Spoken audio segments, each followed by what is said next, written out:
រំវងកំពុងទៅដោះគោ នោះអាប់គេណាខ្មៅអាចប៉ះពាល់គេណាក៏ប៉ះពាល់លោក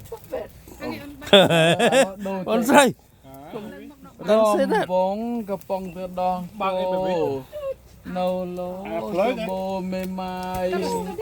ស្រីណាហាឆាយក្រមុំមេម៉ាយបងស្រឡាញ់ទាំងអូនឈើតក៏រើតត្រូវមកអូនស្រីត្រូវមកអូនស្រីត្រូវមក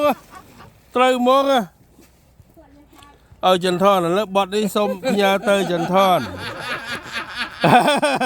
ឥឡូវអូយលុយមិននាំពាក្យទៅប្រាប់គាត់គាត់ជួយចិត្តគាត់ អរគុណ Hai ơi. បាទហ្នឹងហើយ